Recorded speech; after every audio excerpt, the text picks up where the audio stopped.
Mais vous ne pouvez pas montrer tout ça hein, en Thaïlande. หยุด Stop หยุด Stop à la corruption หยุด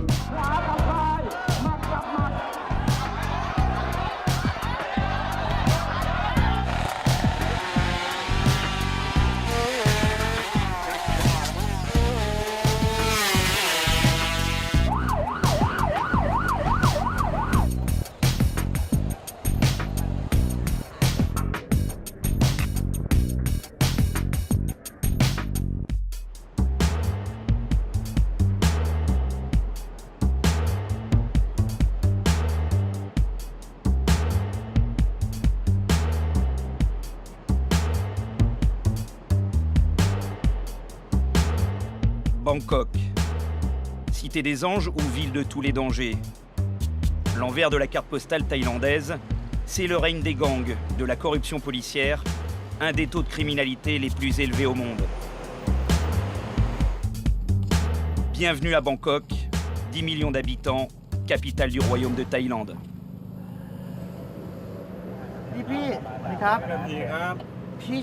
Oui, monsieur l'agent, je sais, je suis sur la mauvaise file. Ouais, montre-moi le permis de conduire. Tenez, ok? Waouh, on fait comme ça. Ouais. Je donne entre 2 et 3 euros, c'est fréquent. Ici, tout le monde le sait. Au-dessous de l'autoroute, c'est leur principale source de revenus. Ils sont là pour contrôler et encaisser. La police peut demander jusqu'à 4 ou 5 euros. Et si vous ne payez pas, qu'est-ce qui se passe? Ils vont retirer mon permis. Je perdrai mon temps et ça va me coûter encore plus cher. Peut-être jusqu'à 20 euros si je vais au commissariat, ça dépend. Donc si je donne maintenant, je ne perds pas mon temps. À Bangkok, la corruption est partout. Beaucoup ici la considèrent comme un impôt direct, de la main à la main. Mais il y a du nouveau. Un homme politique qui a fait de la corruption son cheval de bataille. Je me suis toujours demandé pourquoi il y avait autant de problèmes de corruption en Thaïlande. Et surtout pourquoi personne ne voulait régler sérieusement cette question. Puis j'ai réalisé une chose simple. La corruption fait partie de notre vie, de notre culture. Ici, on considère qu'il faut payer, sinon tout est lent et compliqué. La majorité des gens ici acceptent la corruption comme une fatalité. Seulement, une infime minorité la condamne.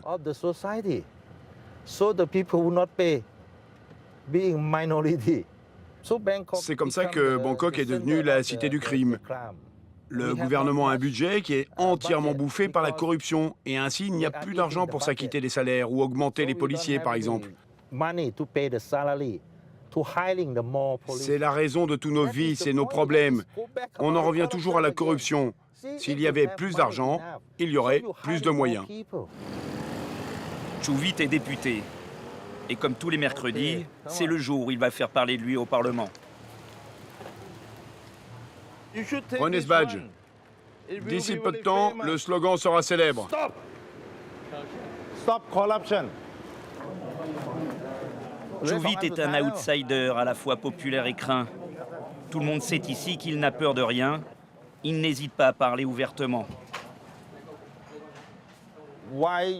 Pourquoi, d'après vous, y a-t-il des problèmes de développement dans notre pays? Pourquoi voyez-vous des routes laissées en chantier?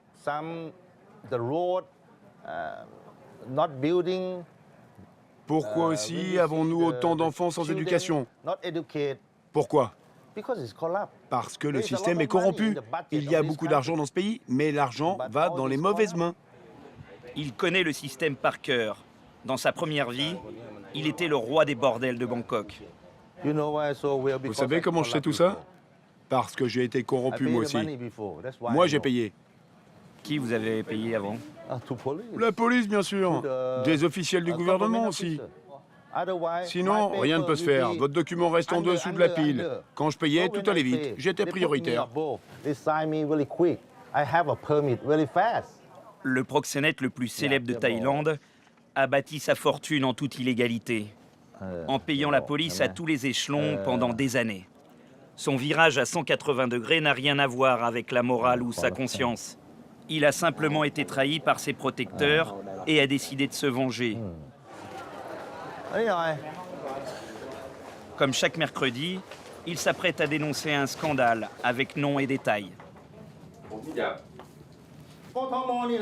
La mairie de Bangkok est minée par les problèmes de corruption. J'accuse devant vous la société Thanacom, la société de celui qu'on appellera Monsieur Superman, de corruption aggravée. Pourquoi et comment obtiennent-ils tous les contrats de la mairie de Bangkok, hein? Dites-le moi. Il n'y a jamais d'appel d'offres. Pourquoi? Parce que la mairie passe directement par la société Thanacom.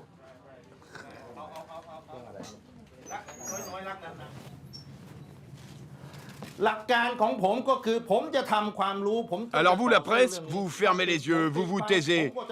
Mais je veux que vous sachiez que moi, je continuerai à combattre cette maladie de la corruption. Je vais y laisser ma fortune. Je m'en fous. J'aime cette guerre. Voilà 100 000 badges. Portez-les. Prenez. Allez, prenez. Stop. Stop. Stop à la corruption. Prenez mes badges. Prenez mes badges. Je veux que les Thaïlandais soient informés de ce qui se passe dans leur dos.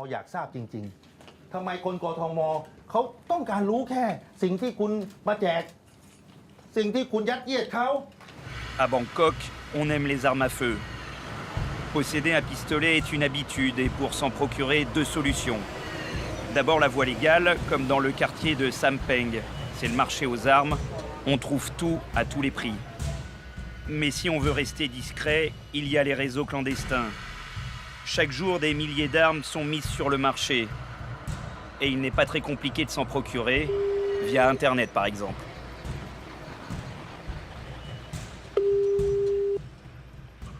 Allô? Bonjour, je suis bien en ligne avec Kampu. Bonjour.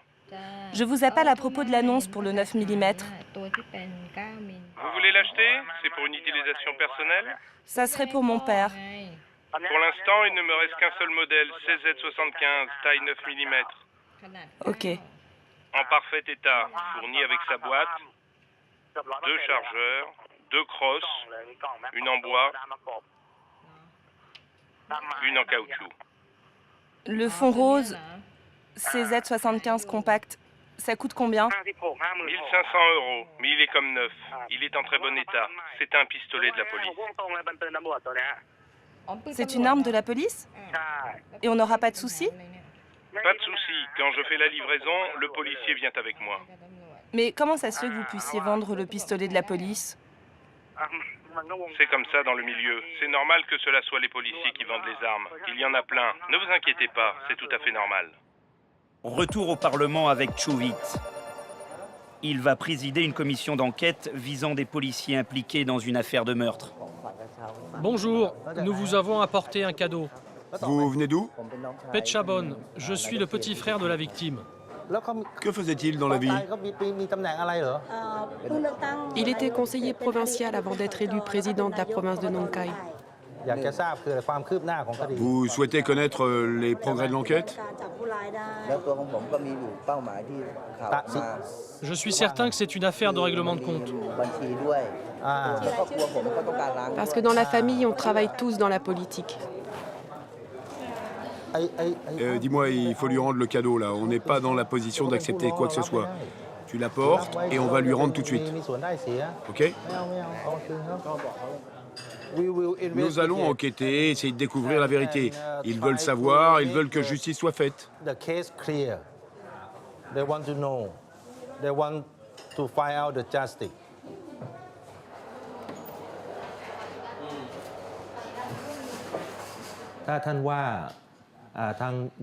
Donc, vous nous dites que le tireur est un policier. Pouvez-vous nous donner un tout petit peu plus de détails? Le conflit entre la police et ma famille existe depuis toujours. Et nous gardons toutes les preuves. Je ne parle pas de politique. Je cherche le coupable qui a tué mon frère. Je pense que c'est un policier. Premièrement, à cause du type de l'arme, que les civils n'ont pas le droit de posséder.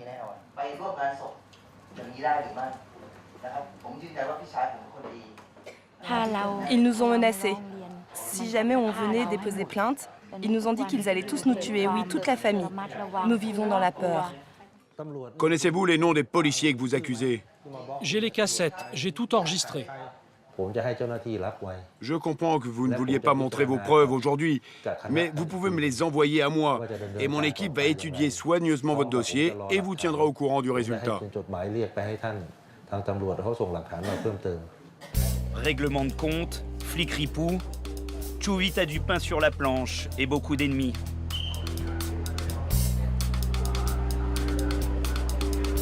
Mais il peut aussi compter sur 2 bons amis pour le défendre.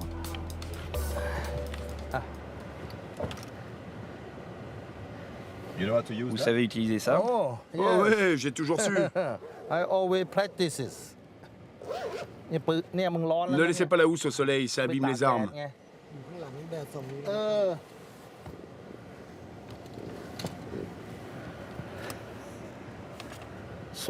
Voici le petit. Et là, son grand frère. Les armes, il les a pour se défendre. Mais de l'autre côté de la ville, on s'en sert pour attaquer. Nous rencontrons Nae, un ancien membre du gang Oros, le plus célèbre de la capitale. Mais vous ne pouvez pas montrer tout ça en Thaïlande. On va m'arrêter sinon. Vous l'avez utilisé? Oui, c'est un cadeau. On me l'a offert.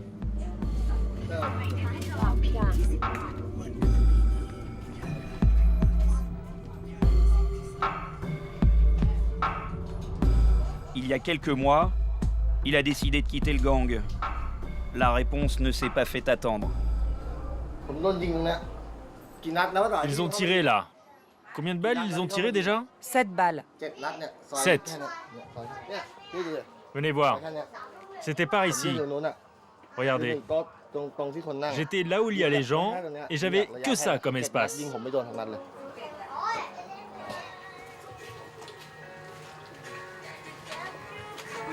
Ouais, j'ai eu de la chance. Je n'ai pas été du tout touché. Vous voyez? Il y a encore les impacts. Nous étions 3. J'étais ici et le tireur était en face. Je suis passé par là pour me planquer. Là-dedans, ouais.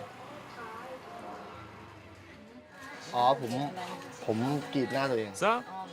Oui, ce sont des petites coupures. Une bagarre avec ma copine.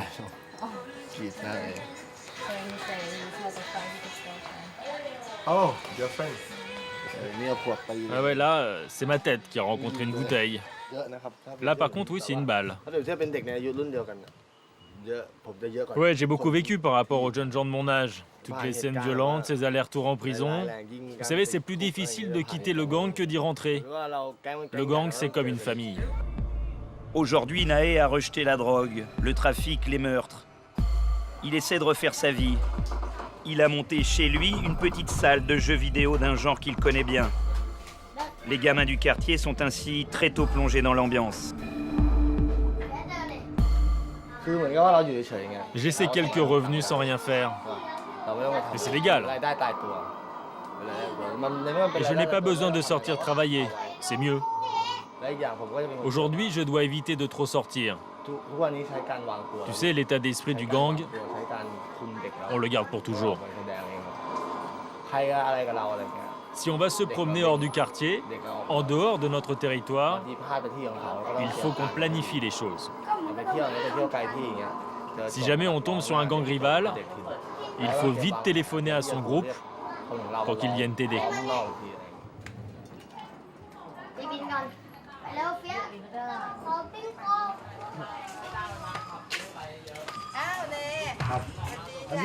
Bonjour, je vais recevoir l'ordination le 17, le mois prochain, à la pagode Dao. Et la cérémonie des cheveux, ce sera quand? Le 16. C'est quel jour le 17? C'est un dimanche, le 16 est un samedi. Très bien, félicitations. C'est ici que Nae deviendra moine. En attendant, il revient sur sa vie d'avant avec un peu de nostalgie. Il y a quelque chose que vous regrettez dans votre vie? Beaucoup. Énormément même. Vous savez, mes anciens camarades d'école sont aujourd'hui prof ou soldat, alors que j'étais meilleur qu'eux à l'école.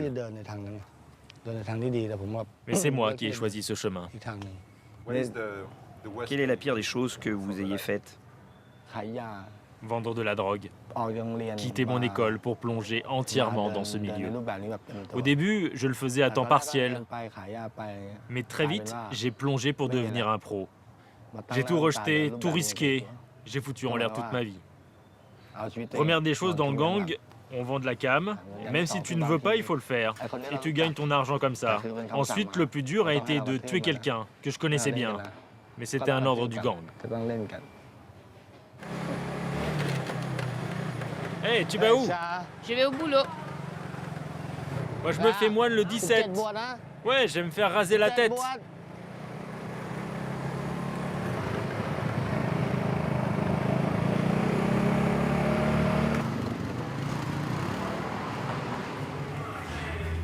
Oh, mais elle vient à quelle heure ta cliente? Elle arrive. Chez son vieux copain tatoueur, le criminel repenti s'amuse sur les réseaux sociaux. Les Thaïlandais sont les premiers utilisateurs au monde de Facebook et ils ont inventé toutes sortes de jeux. Enfoiré, enculé, né de la pagode d'Ao, tu es une grosse merde, un salaud. T'as compris ce que je te dis? C'est simplement un site d'échange où tout le monde vient pour gueuler des injures. C'est comme si on jouait un rôle en fait. Moi, ça me fait marrer, c'est drôle. Donc toi, Tan, la salope, pétasse, je vais tout dire devant tout le monde. Comme ça, les gens vont savoir comment une étudiante de la fac se comporte.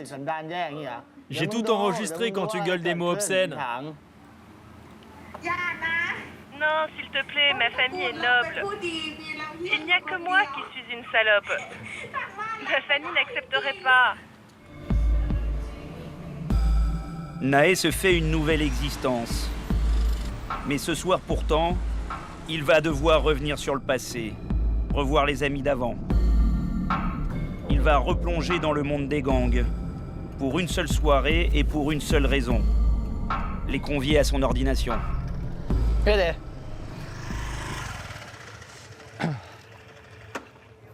T'as été libéré d'où? De Korat? Mon frère a été transféré de Klong Pai dans le nord-est. Il y a des types poignardés tous les jours à Klong Pai. Le rendez-vous est pris sur le parking d'une boîte de nuit. La plupart de ceux qui arrivent sont recherchés par la police. Vous venez aussi à ma cérémonie?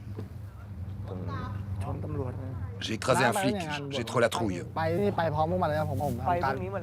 Ma copine s'est fait arrêter. On va me buter. J'ai trop la trouille.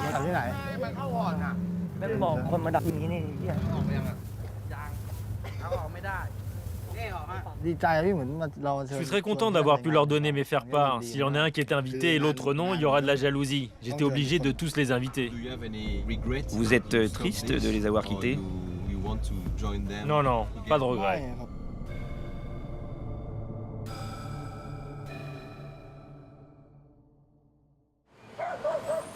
Bangkok, c'est aussi un énorme bidonville. Ils sont 3 millions à s'entasser dans ces zones de misère et de non-droit.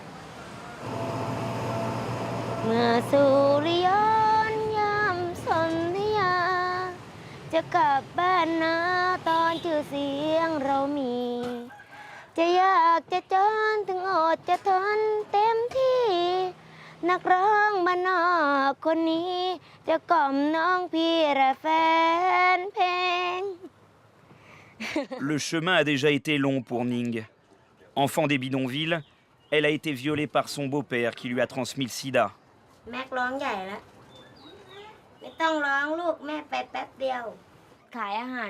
On a essayé plein de choses, on a vendu de la nourriture dans la rue, mais ça n'a pas marché.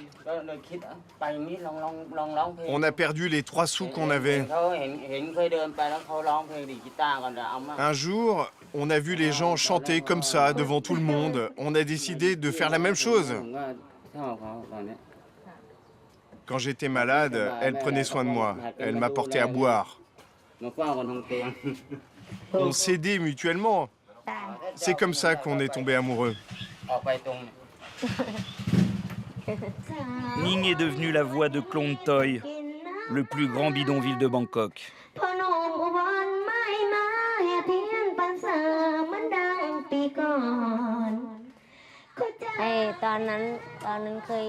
Quand j'étais petite, je vivais dans un autre endroit. Le premier soir où mon beau-père m'a violée, j'étais toute seule. Ma mère et ma tante étaient au travail. J'ai tout dit ensuite à ma grand-mère et elle m'a dit d'aller voir la police, mais je n'ai pas osé.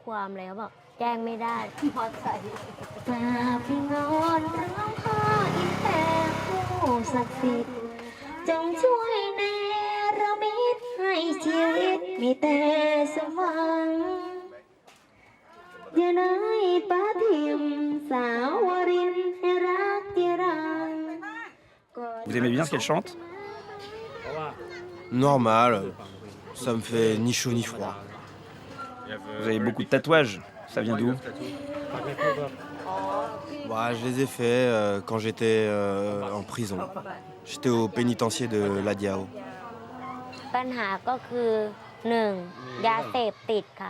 Le problème numéro 1 à Klong Toei, c'est la drogue. Il y a quelqu'un l'autre jour qui a voulu frapper ma mère. J'ai dit que j'allais aller voir les flics, mais ma mère m'a dit de laisser tomber. C'est des gens qui boivent trop.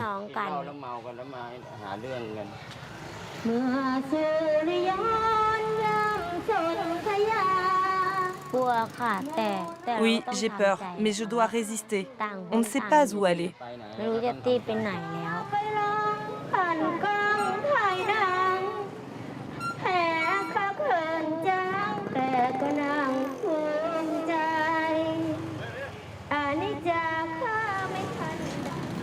Drogue, crime, pauvreté.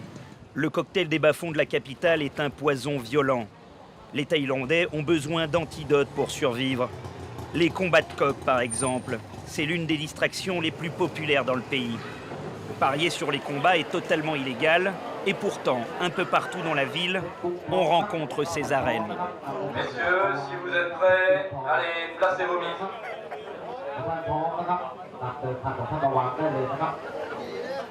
Celui-ci est plus court, plus petit. Chacun a son point fort. Celui-ci est plus petit et beaucoup moins costaud. Ok, on le fait combattre.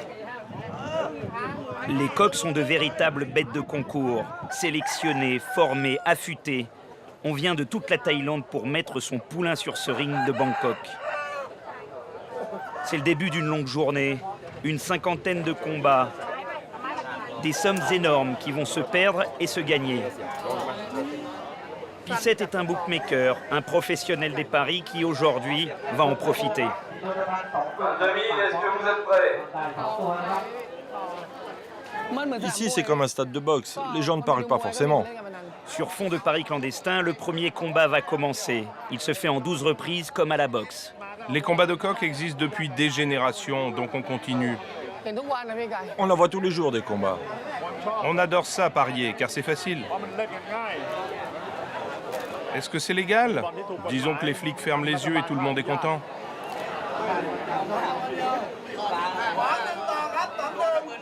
Ça vient de commencer, c'est déjà 7 contre 2. C'est parce que le bleu n'a aucune énergie, il est peut-être malade. 4 rounds pour 1. 2000 2000. Tu m'as dit 1000 tout à l'heure, menteur.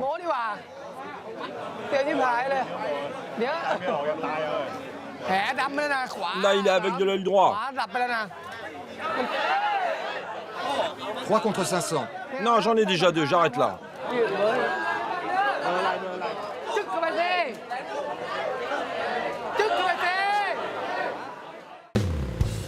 Bangkok est saturé de véhicules. Pour éviter les énormes embouteillages, la mobilette est le moyen de locomotion le plus rapide, le plus dangereux aussi.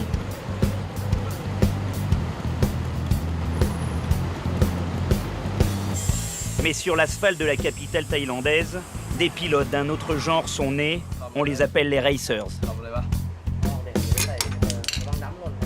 Je suis en train de modifier la longueur du changement de vitesse. La partie arrière a été raccourcie. Avant la modification, elle montait à 160 km/h. Et nous, on la booste pour qu'elle monte à 230 et même 250.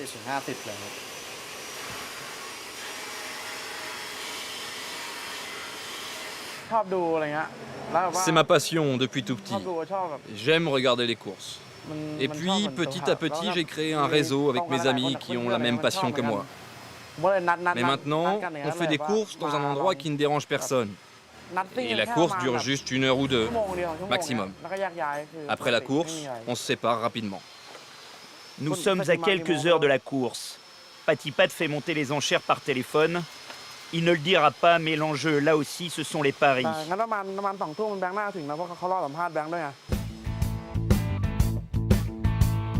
Comme chaque nuit, des jeunes racers vont risquer leur vie. Lui là, c'est notre racer, notre pilote. Maintenant tout est calme, attendez voir tout à l'heure. Tout est prêt. La nuit est bien avancée, le bolide est chargé à l'arrière d'un pick-up. Patipat est le seul pour l'instant à connaître le lieu de la course. Je me fais pas de soucis, on n'a rien à craindre. Si la police veut vérifier le certificat du véhicule, on l'a. Ils veulent juste savoir si c'est une moto volée ou pas. Faut être discret sur le lieu et l'heure de la course. Voici le lieu de rendez-vous, le boulevard périphérique à l'est de la ville. Il n'y a pas d'embouteillage à cette heure, mais des dizaines de camions lancés à pleine vitesse. Le terrain de prédilection des racers. On gagne du prestige pour notre écurie. Et puis c'est aussi pour se marrer.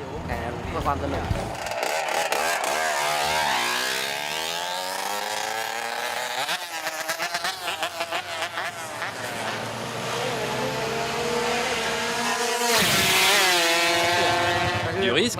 Bah oui, c'est risqué. Mais on a choisi cette route parce que c'est peu fréquenté. Et il est très tard. Je pense qu'il y a très peu de possibilités d'avoir un accident, seulement 1%.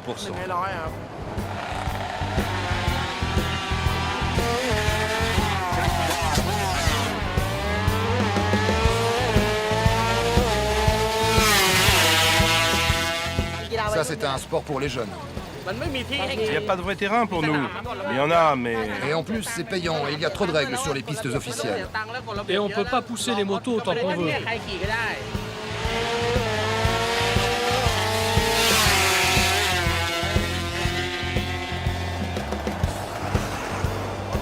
J'ai plus d'essence. 250, putain, ça a failli m'arracher la tête. J'aurais dû prendre plus large, j'ai raté mon coup. En moyenne, un racer se tue chaque semaine.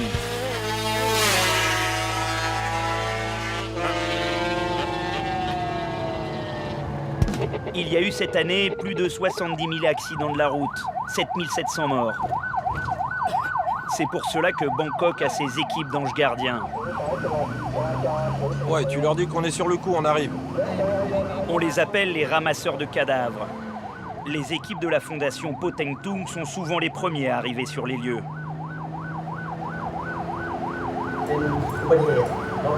Ouais, c'est tous les jours comme ça, il faut se dépêcher. Car les blessés sont souvent en très mauvais état.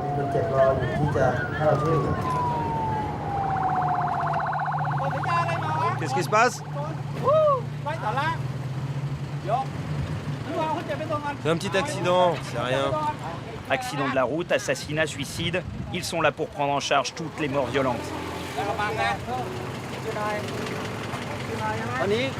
Ils vont transporter la victime à l'hôpital de Lan Krabang. Bangkok ne dispose d'aucun service de pompe funèbre public. Ce sont les fondations religieuses qui se substituent à la municipalité. Les ramasseurs de cadavres se branchent sur les fréquences radio de la police pour s'informer. Il faut dire qu'ils sont aussi surveillés de près, car cette œuvre de charité est surtout un business très lucratif. Il y a compétition entre les fondations. Où c'est? Plus de cadavres on ramasse, plus de dons seront faits à la fondation. C'est le business de la mort. Vous avez beaucoup de concurrence? Oui, il y en a. Ça dépend des quartiers.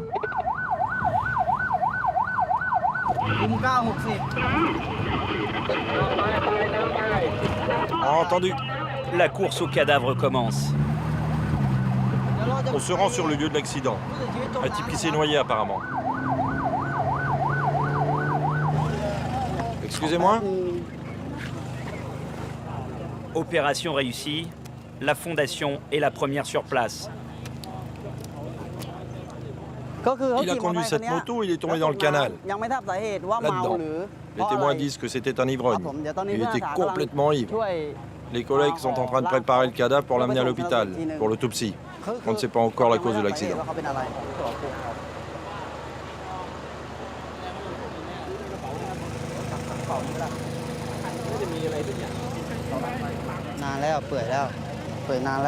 Je fais vérifier ses poches. La peau est toute fripée. Ça fait un moment qu'il est mort, ce type. Il a seulement 20 bahts sur lui. 24 524, ça sera mes chiffres pour le loto.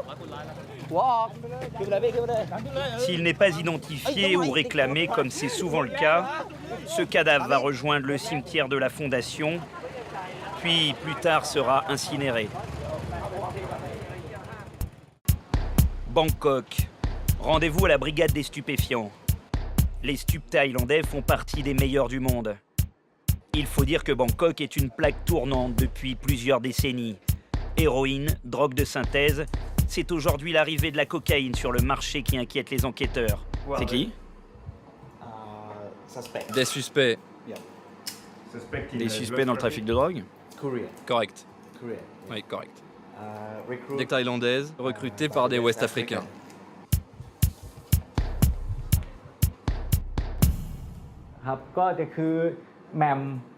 Elles sont 3 femmes dans le premier groupe de suspects.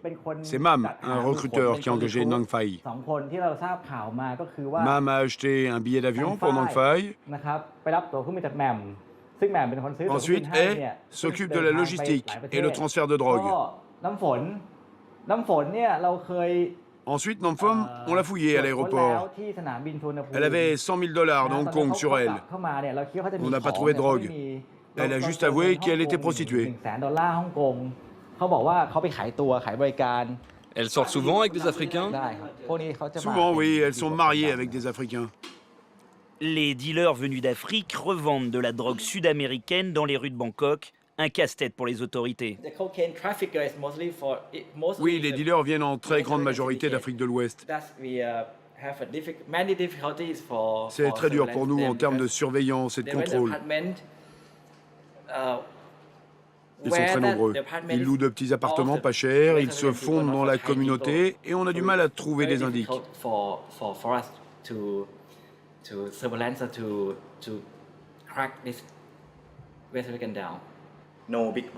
Non, ils n'ont pas de patron, pas de vrai réseau. Leur technique, c'est de recruter des Thaïlandaises par groupe de 2 ou 3 filles pour leur servir de mule et en même temps de couverture.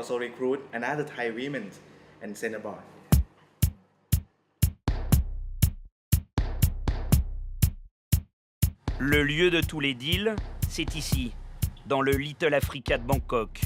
2 ou 3 rues où se concentre tout le trafic. Vous voyez, comme je vous ai dit tout à l'heure, ici il y a très peu de Thaïlandais. Ces rues sont aux mains des Noirs et des Arabes.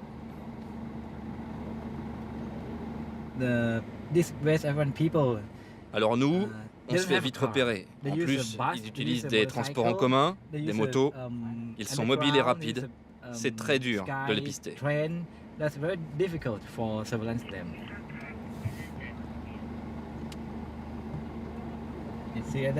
Regardez, vous voyez là?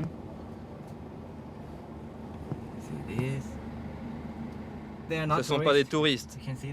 Le type a 2 portables dans la main. Je peux vous le dire, il n'est pas là pour visiter les temples. Et d'où vient la cocaïne? D'Amérique du Sud. Pour le directeur des stupes, il y a aussi le yaba, la drogue qui rend fou, qui décime la jeunesse locale. et méthamphétamines pénètrent notre territoire par la frontière birmane au nord de la Thaïlande et par une partie de la frontière du nord-est. L'acheminement se fait à pied à travers la forêt. Il s'agit de gros volumes, car ils transportent à chaque fois des millions de comprimés.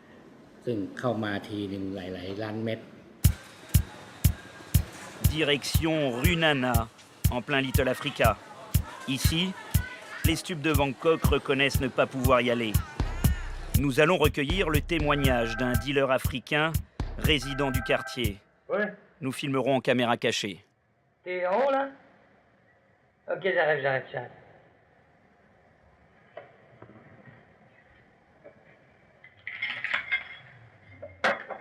Okay. Combien tu vends le combien pour 500 grammes?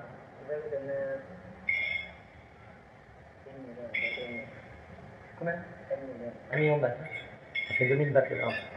Mais si jamais je te demande, si tu te trouves 500 grammes, t'es sûr qu'elle vient de Colombie et du Pérou? Ça, c'est pas, elle vient pas, elle n'a pas traversé par Lagos, par... Celle-ci, c'est bon. Celle-là, c'est bon? Là, c'est bon. Donc, voilà, donc ça, je peux lui faire goûter, lui dire que ça sera la même chose. C'est la même chose. Combien il paye les Nigériens à peu près pour la police par mois? Non, mais à ton avis, les grossistes, combien ils payent? Ils payent. Mais ça, il faut rentrer beaucoup. Mais je me suis toujours demandé, ils la donnent pas au noir. C'est entre tailles, parce que... Non, on est dans le noir. Il y a le contact de l'année avant. Il prend 500. 500 par gramme? Non, 500 grammes par 500 grammes. Elle était très bonne, très bonne. En grosse quantité, c'est l'armée. Mais maintenant, donne-moi des mois. Ouais. J'ai fait le contact du Colombien, les pilotes, ils vont m'amener quelque chose ici. Bon, de toute façon, je te tiens au courant, je lui fais goûter, je te tiens au courant. Hein? C'est mieux comme ça. Non, comme ça.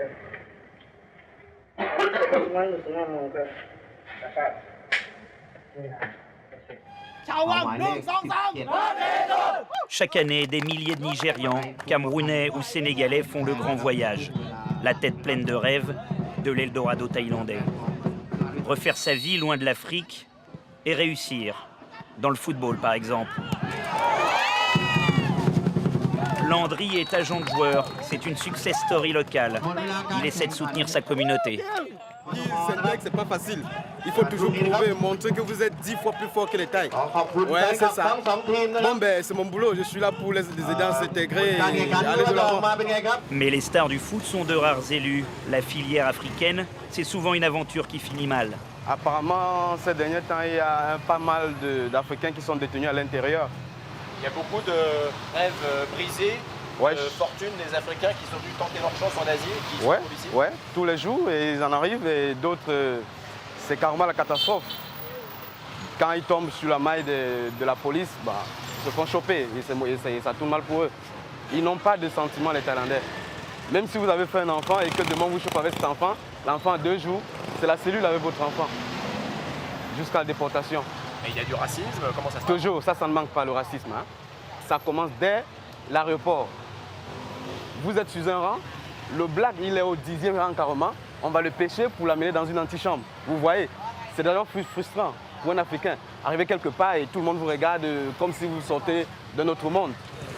Le centre de détention des étrangers est un lieu bien connu des ressortissants africains. Presque un passage obligé pour beaucoup d'entre eux. On visite une Camerounaise qui est détenue ici depuis presque 2 semaines maintenant. Je vais un peu essayer de voir ce qu'il en est, quoi. Elle est détenue pourquoi? Probablement une histoire de visa.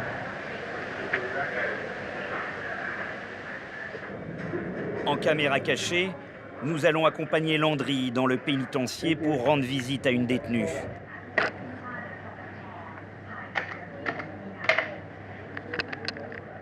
Ici, c'est une plongée en enfer.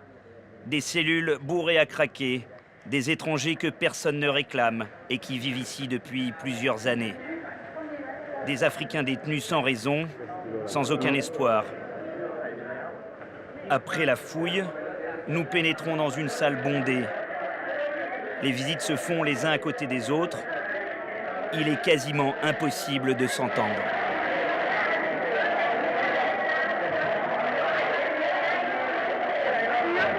Vous êtes ici depuis combien de temps?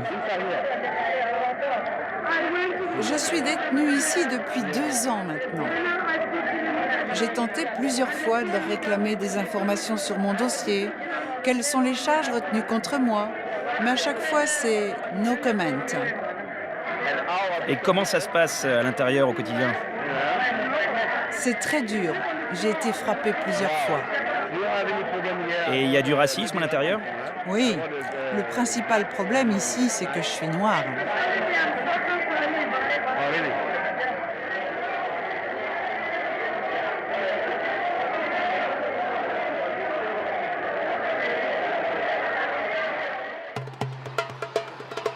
Quartier de Lac Prabang, dans le nord de Bangkok.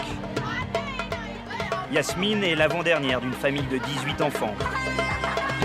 Une famille nombreuse et apparemment épanouie qui cultive une différence, la boxe. Yasmine et ses frères et sœurs sont des boxeurs professionnels, des enfants boxeurs.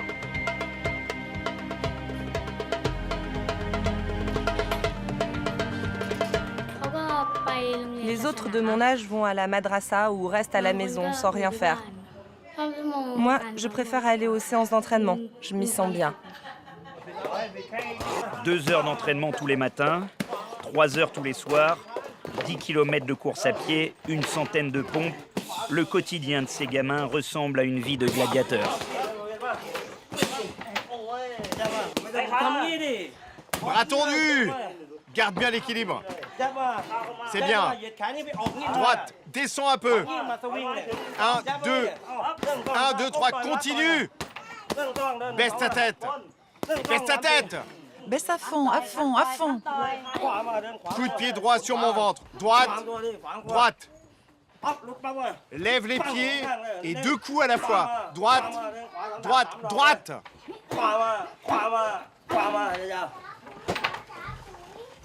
C'est exactement la même chose pour les filles ou les garçons.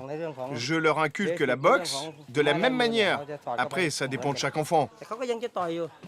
Mais elle veut continuer à boxer. Elle ne progresse pas aussi vite que je le souhaite. Mais au moins, elle continue. Mint, t'as pas besoin de te protéger. Direct, direct. Utilise tes poings. Il faut pas juste donner des coups de pied. Hé, plus tu grandis, moins tu obéis, toi.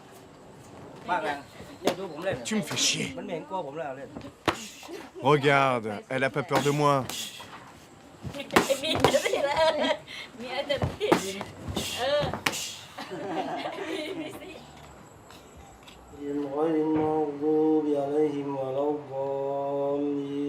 Ici, à Lac Prabang, on est musulman comme la majorité des habitants.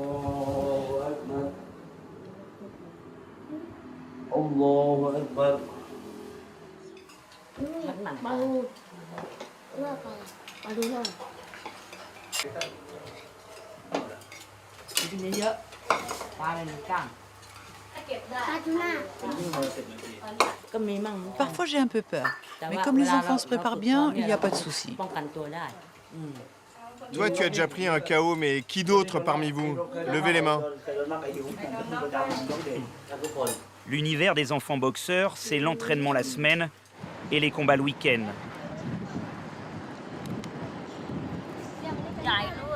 Ça m'a l'air abandonné ici.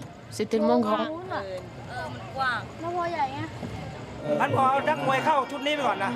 Donc je vais faire rentrer la boxeuse avec mes enfants maintenant.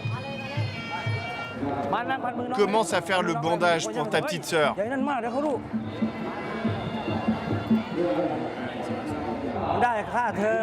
Au début, c'était pour juste faire du sport. Et puis après, on est passé au combat, à la compétition. L'argent sert pour les frais scolaires, leur uniforme.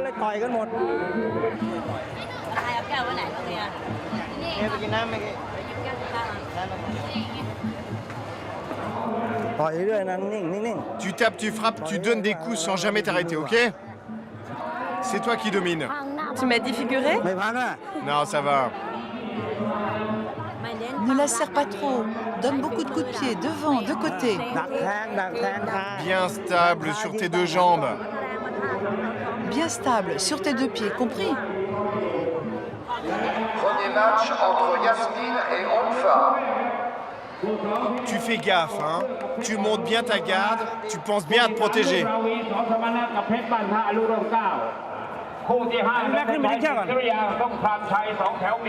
Face à face, 2 fillettes de 6 ans. Les combats d'enfants sont interdits à Bangkok, mais l'événement ce soir n'a rien de clandestin. L'amour de la boxe, les paris, le spectacle ont raison de la loi et de la protection des mineurs.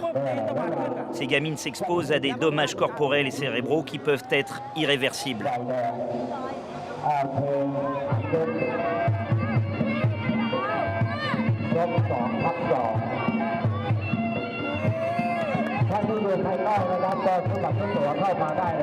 Bouge, bouge, putain! Lance la jambe! Tape! Un coup de pied!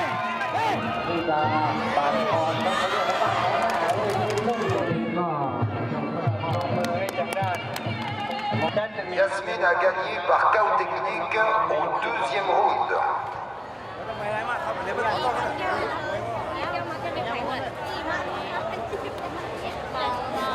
Je pense qu'on gagnera pas plus de 10 €. Quand on considère le montant de l'argent, c'est pas du tout rentable. Mais l'enfant gagne beaucoup en expérience. Il rencontre des gens, il se fait des amis. Il y en a qui se concentrent sur les paris et l'argent, c'est vrai. Mais ça donne une mauvaise image de la boxe pour enfants. Applaudissez fort nos petits combattants. Droite contre droite, gauche contre gauche, coup de poing contre coup de poing. Ils combattent comme 2 cobras et je le sais, vous adorez ça. Le public est friand des combats d'enfants. Il faut dire que plus ils sont violents, plus les enchères montent. Les paris sur ces combats sont beaucoup plus élevés que pour la boxe des adultes.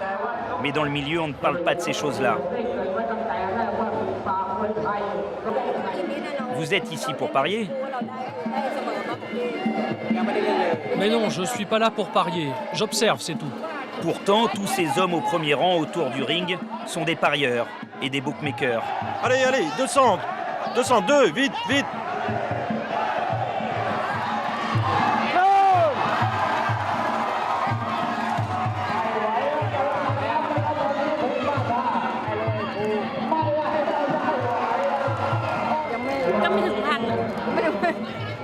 Il était souvent brutalisé par ses camarades.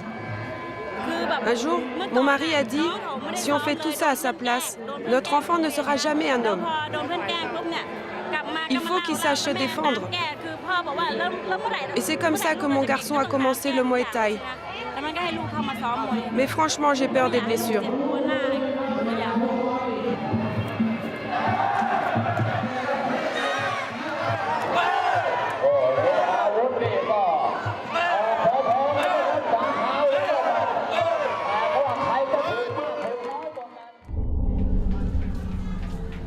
C'est le grand jour pour Nae, le repenti du gang Oros. Dans quelques heures, il sera moine. Oubliez les peines du passé, les blessures. Pardonnez pour tout le mal qu'ils vous ont fait.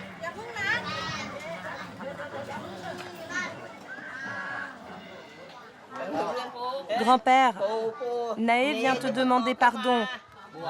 Avec son grand frère, ils vont être ordonnés moines aujourd'hui. Ce n'est pas la peine de te lever, ne bouge pas.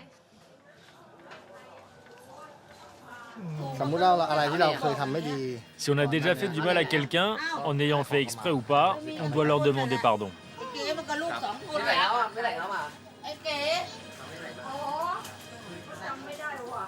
Parmi les invités, ses anciens compagnons de gang. C'est le t-shirt de Nae. Je le porte parce que je suis dans son groupe. Regarde, c'est un cafard. Ils portent ce t-shirt pour bien montrer qu'ils sont de ma bande.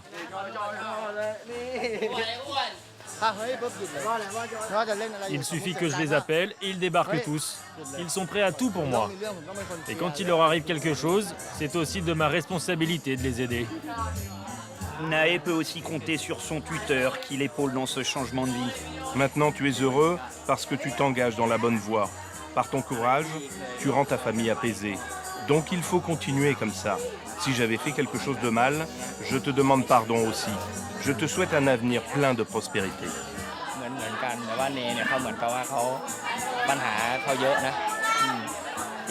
Né a un passé très lourd. Il m'a demandé comment il pouvait s'en sortir avec son corps couvert de tatouages.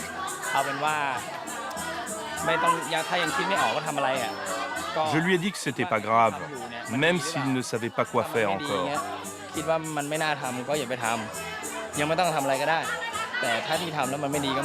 L'important dans un premier temps, c'était d'arrêter le gang. C'est ce qu'il a fait.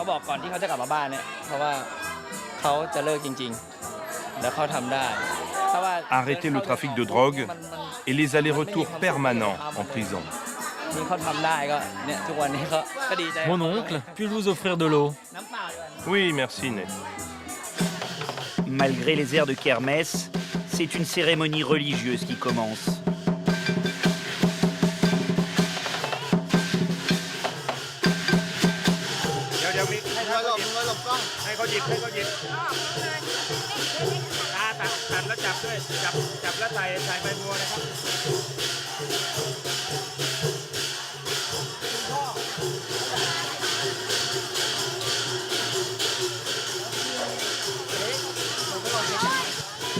Quand il était voyou, on n'y croyait pas. Mais aujourd'hui, il nous a prouvé qu'il voulait vraiment changer de vie. Il a réussi. C'est pour ça que nous sommes très fiers de lui.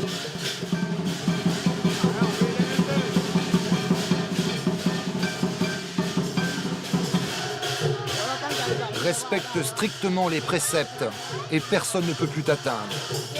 Si les filles t'appellent, tu ne leur réponds plus. Nos histoires se ressemblent, même si nous n'étions pas du même gang et que je suis plus âgé que Ney. On se croisait tout le temps à l'époque. Je lui ai donné beaucoup de conseils, même après être devenu moine. Je l'appelle souvent. Ney me respecte et c'est moi qui lui ai proposé l'ordination. Le tatouage sur mon front est en taille. Il signifie « Donne-moi la force de réaliser mes rêves ».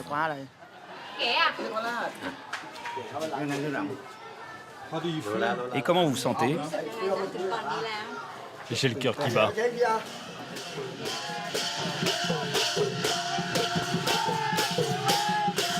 Naé a revêtu sa robe de moine. Même si les anciens membres de son gang sont là, aujourd'hui, une nouvelle vie commence pour lui. Les prières l'apaiseront peut-être. Au son de la musique rock, Bangkok, ville de tous les contraires, de tous les excès, va s'endormir. Dans ce paradis touristique, plusieurs mondes doivent coexister, pour le meilleur et pour le pire.